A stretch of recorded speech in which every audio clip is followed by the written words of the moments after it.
Nako po, ito maganda kong pag-usapan po at diskusyonan po mga kabida, ano po. Matapos po ang setback ng kampo po ni Vice President Sara Duterte sa naging desisyon po ng impeachment court, mga kabida, na isabina yung mga bank records, tax records, ni Vice President Sara Duterte at ng kanyang asawa na si Attorney Mans Carpio. Malaki po ang posibilidad po, mga kabida, na iakyat po ito, ng kampo po ni VP Sara sa Korte Suprema para questionin po ang naging desisyon po makabida ng impeachment court. Kung maalala po ninyo, matindi po yung opposition po ng defense dito, makabida, kasi sa kanila po, ang argument po nila makabida, meron pong absolute confidentiality po, makabida, yung records ni VP Sara, both BIR at saka ito bank records po niya, lalong-lalo na po yung kanyang asawa po makabida na hindi naman po empleyado o official po ng gobyerno. Okay? Hindi naman din impeachable official, mga kabida. Okay? Ang pinagbatayan po ng defense dito ay yung Section 71 po ng Tax Code of the Philippines, malinaw po doon mga kabida na dalawa lang po yung pwede hong masatisfy yung pag-release ng mga dokumento. Unang-una po kung meron pong approval mula sa owner ng mga dokumentong yon, mga kabida, taxpayer. Alright? Then pangalawa po, kung meron pong authorization mula sa presidente po ng Pilipinas, mga kabida, wala naman po nakalagay po doon, mga kabida, na exempted po itong impeachment court, mga kabida. Alright? And then, yung bank secrecy law, ini-invoke din yon ng depensa po mga kabida. Malinaw po doon na hindi ho basta-bastang i-release yan, mga kabida, po. Kung wala hong approval mula mismo sa owner ng bank deposits po, mga kabida. Okay? Pero wala ho silang nagawa eh. Nagdesisyon po ang impeachment court na isabina itong mga dokumentong iyon, mga kabida, po. Alright, eto. Babasahin ko muna itong headline po ng The Philippine Star, mga kabida. Ang sabi po dito, SC challenge among VP's option on Senate subpoena, mga kabida.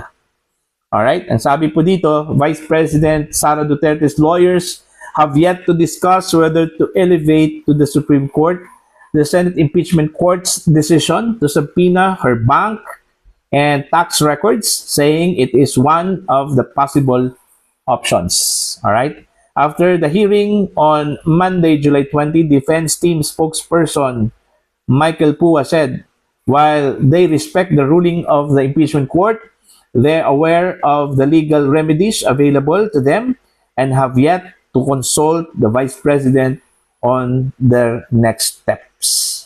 Pua said during the hearing, the defense argued its position and laid down the basis of our objection and mentioned in our opposition relevant laws and really fortified our position why the request should not be given due course, but nonetheless it is up to the impeachment court.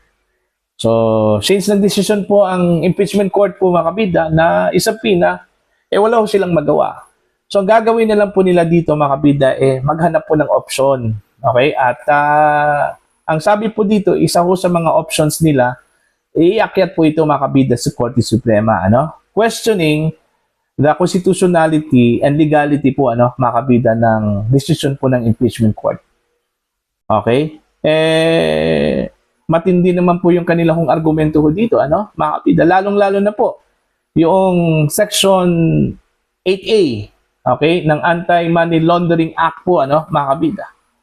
Okay, ang sabi po doon ni Attorney Michael Pua, meron pong absolute confidentiality yon, mga kabida, kasi pinagbabawal po sa batas na yon, mga kabida, ang sino man pong taga-AMLAC, itong Anti-Money Laundering Council, na i-release po ang anumang impormasyon, okay, at datos, mga kabida, patungkol ho sa records po ni Vice President Sara Duterte at ng kanyang asawa, mga kabida. Wala naman pong nakalagay po doon na exempted po ang impeachment court, ano, mga kabida. Alright? So, kung mangyayari po yan, ito yung aking pananaw po, ano, mga kabida. Kung sakali man po, okay, iaakyat po ng kampo po ni Vice President Sara Duterte sa Korte Suprema itong usaping ito, ano, mga kabida. Kasi malinaw naman po na subject for judicial review, ano, mga kabida, yung decision po ng impeachment court, ano, mga kabida.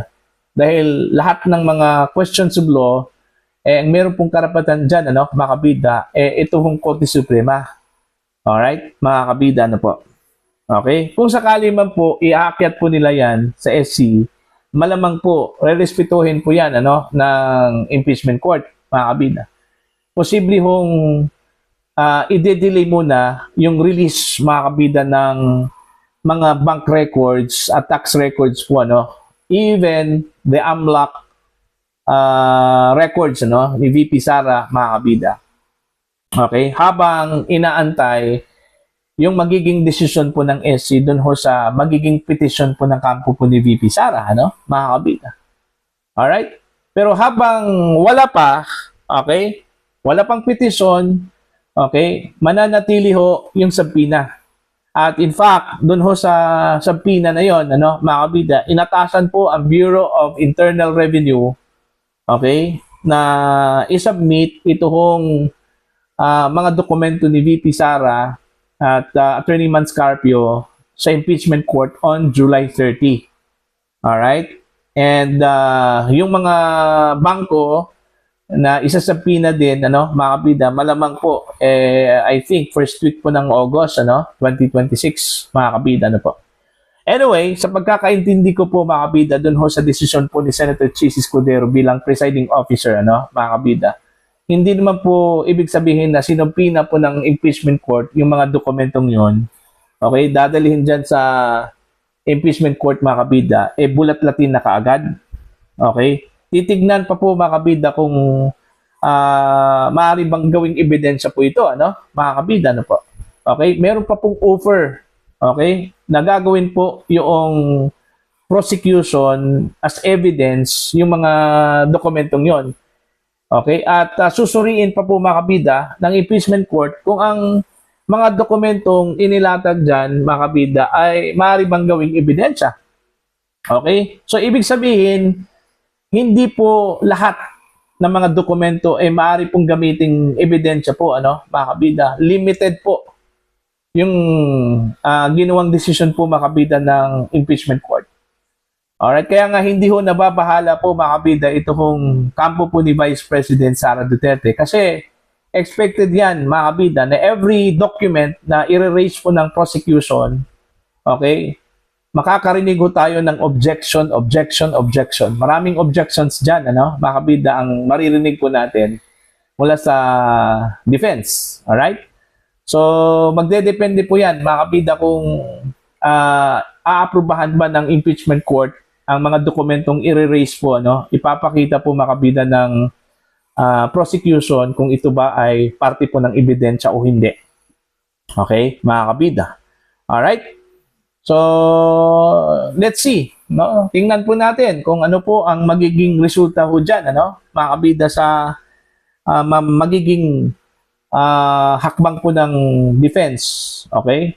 Sa tingin ko po, ano, during the press conference po, mga kabida, ni Attorney Michael Pua, parang hindi ho nababahala po ang defense dito, ano, sa naging decision po, mga kabida, ng impeachment court, ano. Sa tingin ko din, ano, mga kabida, na wala naman pong problema kung ipapakita po ni Sara Duterte yung mga dokumento na yon, ano, mga kabida. Ang sa kanila lang po, siyempre, pinoprotektahan po nila yung rights ng Vice President, ano, mga kabida. Diba? Hindi po ibig sabihin na ayaw ho ng Vice President na ipakita yon, takot na po, ano? Hindi po ganun. Okay? Pinoprotektahan lang po, unang-una, ng mga abogado po ni VP Sara yung kanyang rights, yung kanyang karapatan po, ano, mga kabida, na hindi ho basta-bastang ipakita po sa publiko yung kanyang mga records kasi confidential yun, personal po yun, ano, mga kabida, ano po. Okay? So, abangan natin kung meron bang kaso, ito hong prosecution, dyan po sa kanilang pangalawang article na ipepresenta po mga kabida, matapos po ang napakadismayang Article 1, ano, o first article mga kabida, ito hong great threat, okay, na wala man lang ka-challenge po sa defense, ano, mga kabida, okay, yung kanila hong ipresentang mga witnesses, pati yung mga ebidensya po, ano, mga kabida. In fact, dalawa lang po eh. Technically, dalawa lang pong testigo po ang kanilang ipresenta po, ano. Pangatlo po itong si Matibag. Pero wala naman pong bearing itong si Matibag po, ano, mga kabida. Yung dalawa lang po, ito hong si Kalilong at saka si Plutok, ano. Yan yung pinaka matindi po sa panig po ng prosecution na kanilang ipresenta po mga kabida sa impeachment court. Okay? So, abangan po natin tong susunod na kabanata po mga kabida, no, sa trial po ni Vice President Sara Duterte. Para po sa inyong mga komento at pananaw po, please comment down. Sa mga hindi pa po subscriber po sa aking channel, please subscribe. Just click the subscribe button, click the notification bell, click all para updated po kayong mga kabida sa aking mga uploads. Maraming salamat po sa inyo lahat.